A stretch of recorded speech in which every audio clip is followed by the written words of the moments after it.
Laurie Laird is with me now, the Economist. Laurie, every single piece of information I have, okay, it's anecdotal, but I've got dozens of people contacting me, actually probably hundreds now if I look at all the messages coming into this station this morning, saying Rachel Reeves just talking nonsense here. What do you think? You know, Rachel Reeves got a little bit lucky in that employment was quite high when she came into office. So some of those, look, raising the national insurance contribution for employers is going to hurt hiring. Raising the national living wage by the amount that it was raised in the past 2 years is going to hurt jobs. She was quite lucky that employment was at quite a high level before she even started. So had employment been a little ropier 2 years ago, I think we'd be feeling this even more. And I think the key thing here is that there was very little in this budget. She made the numbers add up, but there was very little in this budget that will lead to growth. My God, what have we heard for the past 2 years? I will do nothing. Everything will be about growth. We don't hear a lot about that. We don't hear a lot about that now, Laurie. We really don't. And I think there was a count on how many times she mentioned it in the budget. I think it was only 12 times. Remember, growth, she would use the word growth 12 times, in a paragraph a year ago. A noun, a verb, and the word growth would be in every sentence. Absolutely. You got a little tired of it. And it was weird because you got to the point where you thought, does she even know what growth means? Do voters know what growth means? Or has it just become this throwaway word? But there is nothing in this budget.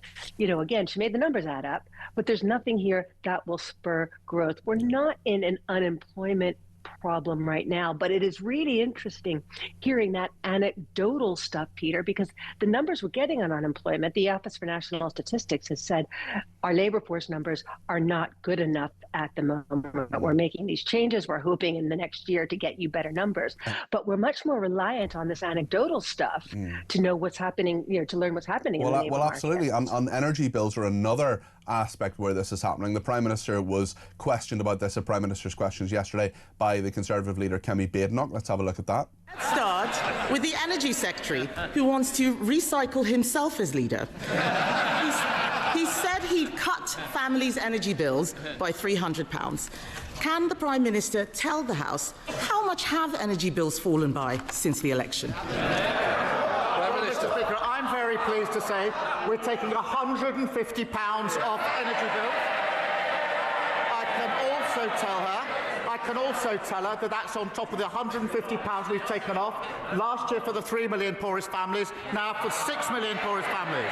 Mr. Speaker, I asked him about energy bills. You could power the national grid on all of that hot air. He promised to cut energy bills by £300.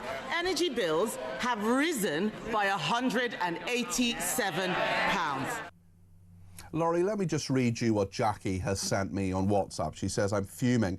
I live alone. My monthly utilities bill has gone up from £99 a month to £306 a month in the last 2 years. I work for a family hospitality business that employs about 1,700 people. The national insurance increase cost is £2.2 million more for the same number of hours we used last year. This has meant that we've had to increase prices and reduce staff hours to try and break even. This government's policies are a joke. Laurie, what do you make of that?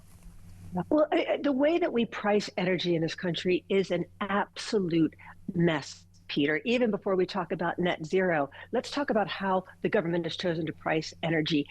We price energy at the price of gas. That's the sort of what we use as to the number to price the marginal rate.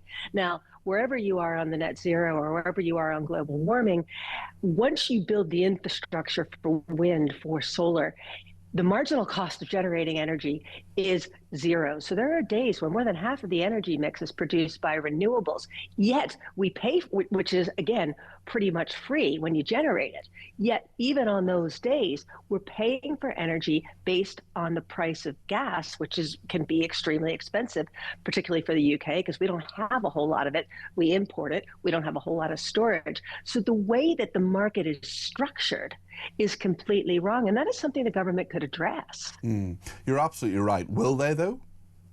Well, I don't think so. This government feels like, at least economically, it is about survival. We certainly haven't had anyone talk about repricing the electricity market. It's kind of confusing. This government is trying to, sort of copy what the Conservatives did with "let's work in slogans." It's not working. What I just described is complicated. I do really appreciate you letting me be geeky on your show. You're very good to me that way. Well, one geek to another. One geek to another, Laurie. I mean, it all has to be encouraged. Listen, thank you for your explanation of that. I really appreciate that. That's Laurie Laird, The Economist, joining us this morning. Simon.